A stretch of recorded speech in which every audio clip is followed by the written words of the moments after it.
Um,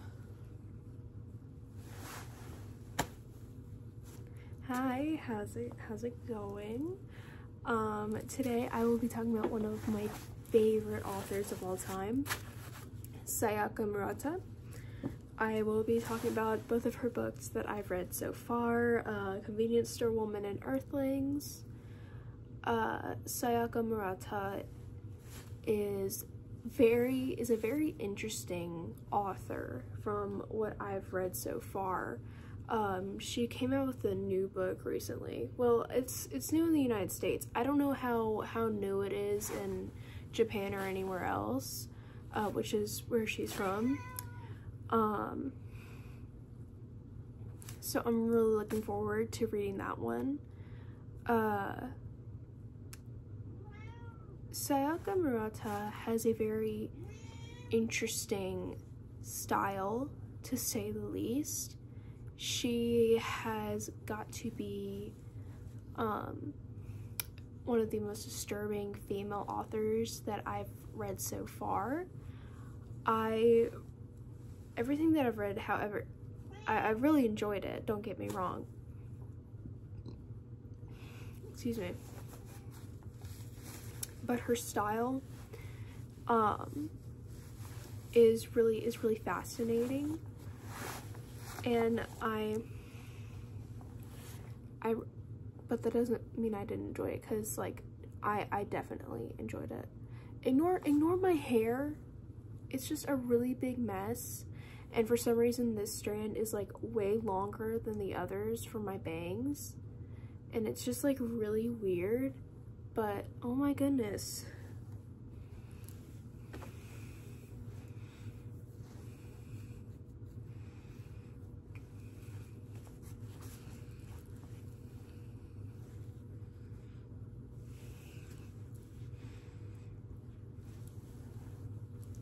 Okay, that's a bit better. I wanted to kind of pull out the bandana like I did in my January reading wrap-up, but I know it's traumatizing seeing my forehead, so we're looking like a scene kid today. Anyway, so the first book that I wanted to talk about is my favorite by her so far. And honestly, I would put this as like one of my top 5 favorite books. This is Convenience Store Woman. I would describe Convenience Store Woman as a fascinating critique of, like, maybe even a satire on the machine, or as said in Sayaka's other book, Earthlings, where they described society as a factory. So basically this book follows Keiko, a 36-year-old woman who's been working part-time in a convenience store since she was 18, which like everyone around her like really thinks is a bit odd. Everyone like encourages her to move on with her life, get married, have kids, you know, things that are usually considered to be like the next step in life or in just developing as a person in general. However, she doesn't believe that this is what fits her or where she's supposed to be. It's not exactly because she's happy working there. Ignore my cat. More about the fact that that's where she's comfortable. Even when there was someone who strayed her away from this way of life, it was like she had no real purpose in life anymore. She became depressed, lazy, her health deteriorated. Like, what happens when you stop taking a daily pill that you need? She's a part of the store's ecosystem. She's not a female of the human species, as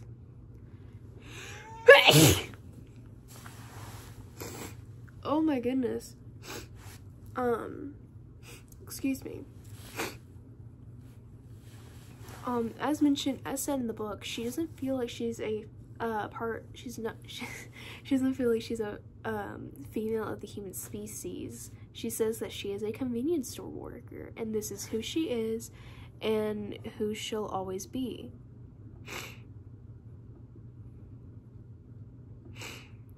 I think it's fascinating how her portrayal of how it feels to be alienated from society and for people to look at you and be upset because no matter what they do, they can't figure you out.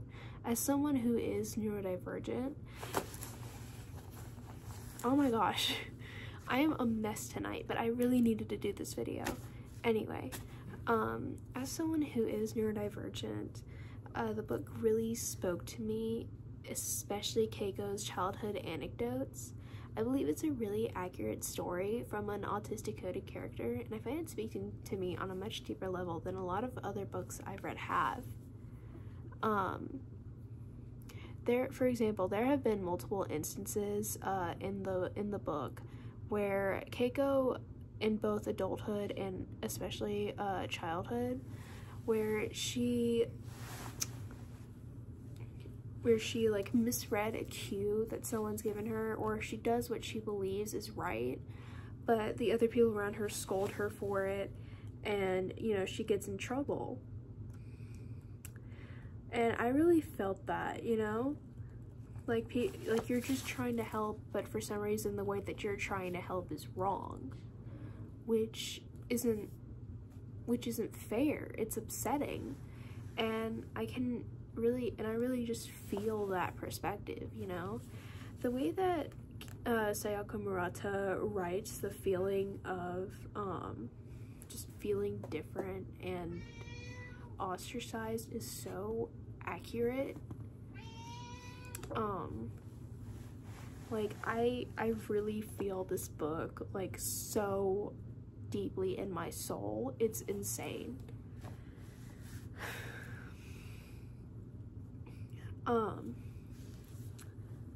So the next book I wanted to talk about, one of her longer novels is Earthlings.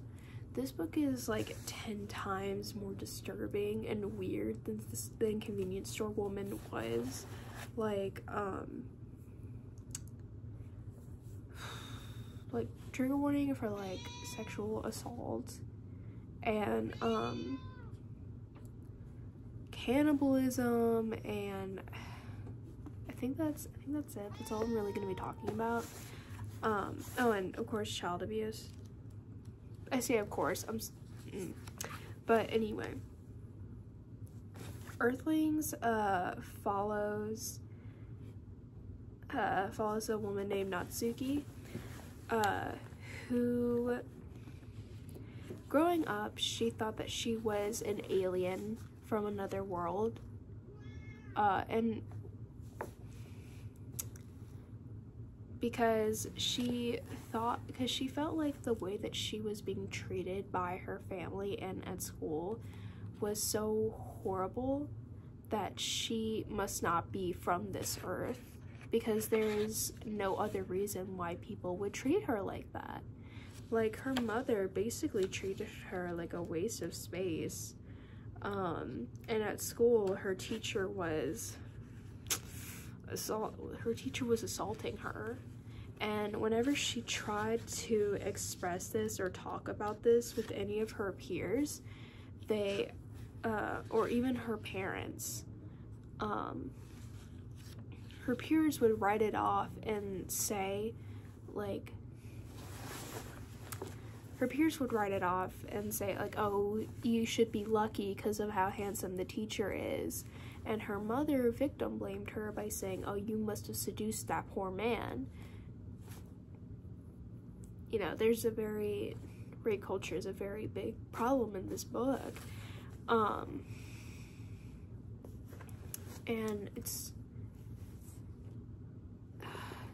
And I felt that really personally, you know. But anyway.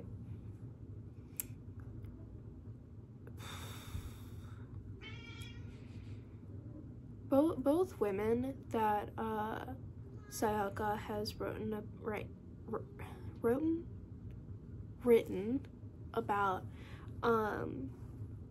they're either basically canon Arrow Ace or very heavily Arrow Ace coded. Like, both Keiko and Natsuki don't have any interest in sex, marriage, children, etc. Keiko, I believe she just doesn't want that, and I think Natsuki, that stems from her abuse in childhood. And it doesn't help that, like, you see on the cover, Natsuki had this toy, this little hedgehog who was,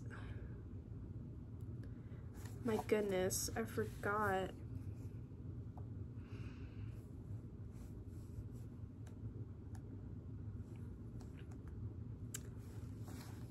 I forgot the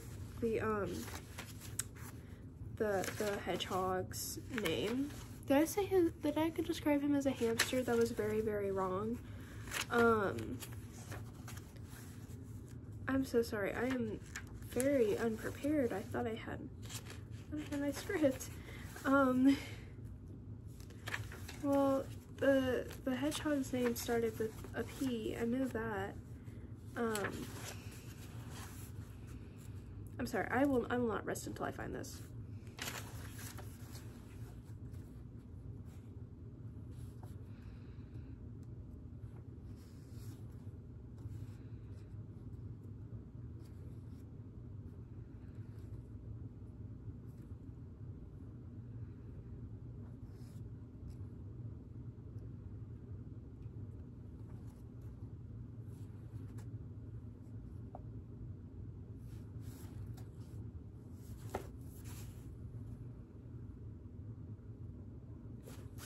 Cute.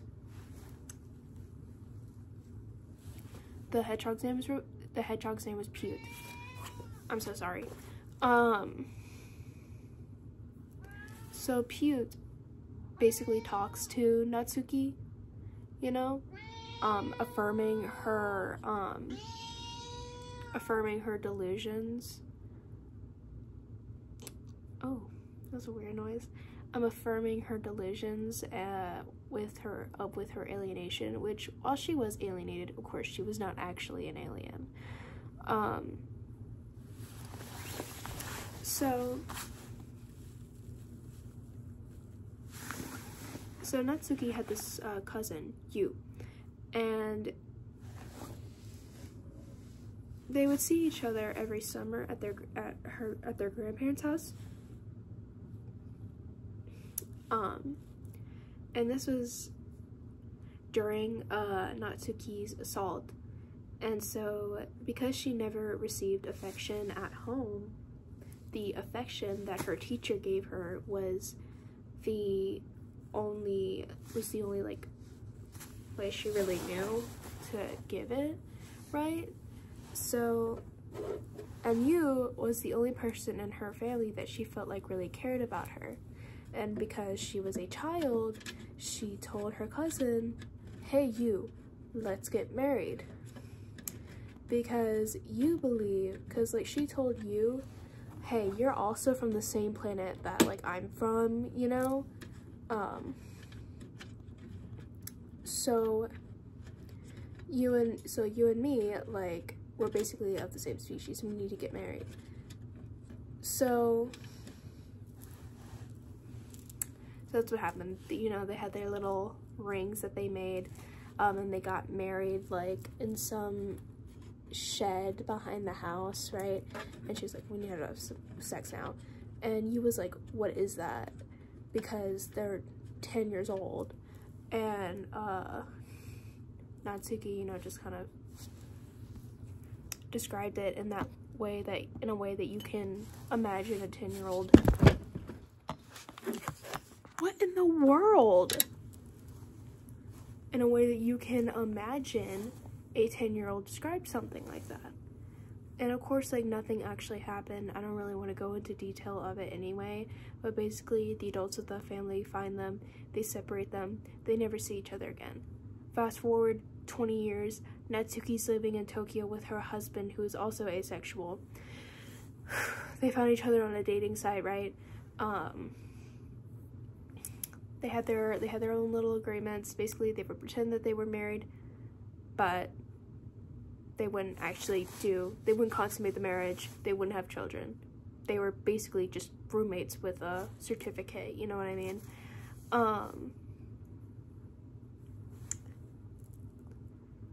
So basically, Natsuki, like, was telling her husband, like, hey, like, telling him stories, you know, about the house, about her grandma's house, because it was, like, on top of a mountain, right? Really country, like, no natural running water, had to get out of a well, etc.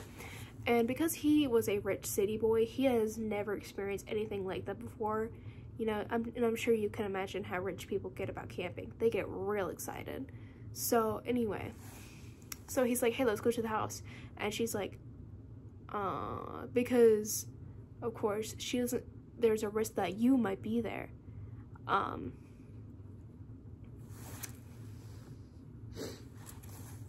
she was like, you know what? Yeah, why not? So they go to the house, and turns out Yu's there, right? And Natsuki's like, okay, we're adults, you know, we're over it, whatever happened, like, it's completely done, it happened, you know, we just gotta get over it. And so that's what happens. Yu was like, hey, like, Yu was just really chill, you know, at least that's what we think at first. So, you know, life is, for the most part, very, very calm. They live peacefully in this house. Natsuki and Yu almost never interact because, like, imagine that happened with your cousin. You guys get separated and don't see each other for 20 years. That's pretty awkward, right? So eventually, though, bad things happen. Blizzard happens. They get snowed into the house. They're stuck in the house. And they live in the house for a bit, and her husband and her realize, we like this. We don't like dealing with the factory of society. We like just living in the countryside, growing our food, getting our water out of a well, you know, that frugal life. We don't like the city anymore.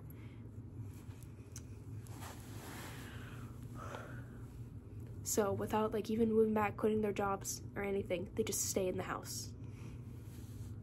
And they stay for weeks and weeks.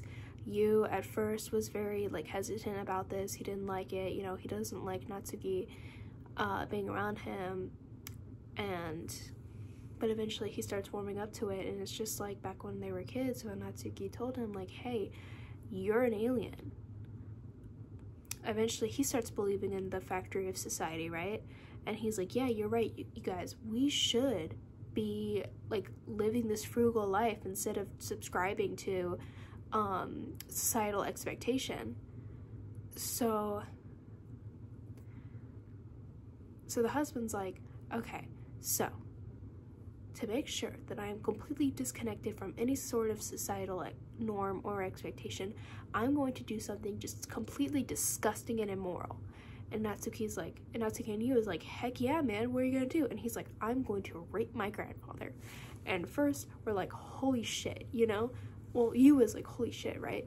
And Natsuki is all in supportive of this because, I mean, guys, let's be for real, these people are insane. Eventually, yeah, he goes visit his dying grandfather. He does that. And all of a sudden, and we're also having, like, flashbacks, right? I know I'm just, like, just summarizing the entire thing to y'all, and that's not really technically commentary, but, like, this book is so utterly insane, and I'm just, like, going completely off script, so I'm definitely rambling right now. But I mean, that's what y'all subscribe to me for. That's what y'all watch me for. But anyway, so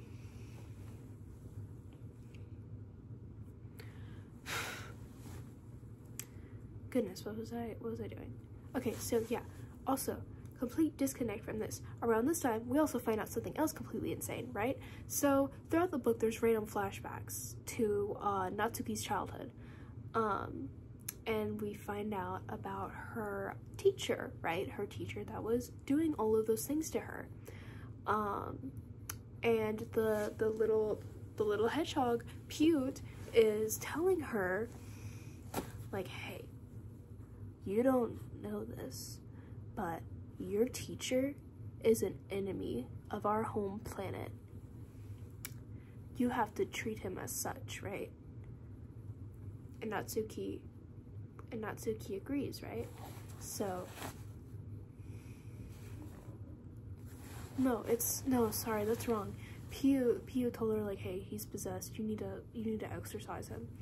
And Natsuki is like, oh yeah, that makes sense, right? So you know what she does? She goes to the shed. She gets a shovel. She goes over to her teacher's house, Mr. Ishimazuka or something like that. And she sneaks in. This girl is like 11 years old. She sneaks in and she kills that man. She does. She kills that man. Which, like, good for her, you know? But it starts this whole humongous investigation because, you know, Natsuki never really spoke out. Like, she never told the police or anyone, like, hey, this is what he was doing to me.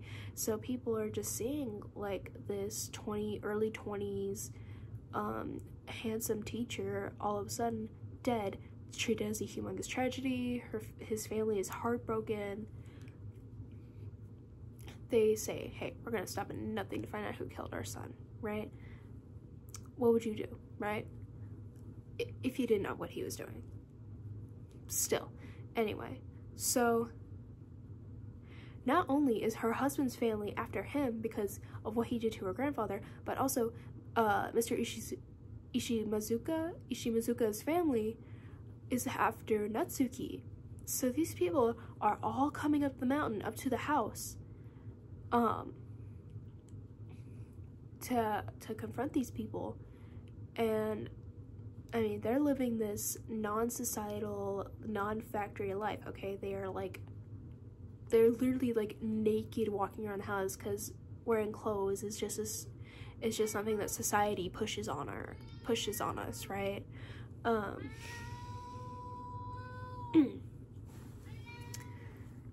And they're like, okay, we're gonna do something absolutely horrible. We're gonna eat each other. And I don't know if this is like literal eating. It might just be. However, they were like eating themselves, eating everyone, like they were just eating each other. And I don't really know the like implications of that. Like it kind of went over my head. But that's what they do. They do the worst thing another human can do. Eat themselves, I guess. And that's how they find them, like a bunch of entrails and heads and etc. And that's how the book ends. Insane ride, right? See, I can't tell exactly if it's a commentary on people who try too hard in this aspect, people who think that they're so different that they find this and that they use that as an excuse to commit horrible atrocities, or maybe the dangers of like thinking too much of yourself. I'm not exactly sure the theme of this. Like this is off script, but what I do know for sure is that everyone in this book is insane. No one is okay. And honestly, that's how every single one of Sayaka's books work. And I love it. I love Sayaka's work so much. She's disgusting, she's scary, but she's comforting at the same time. She's my mother and a complete stranger all in one. She's a genius, yet a fool, and I will never, nor do I want to ever figure her out. Sayaka Murata is a genius, okay? Like, she is perfect. I love her. I love her so much. And I am literally so excited to read Vanishing World.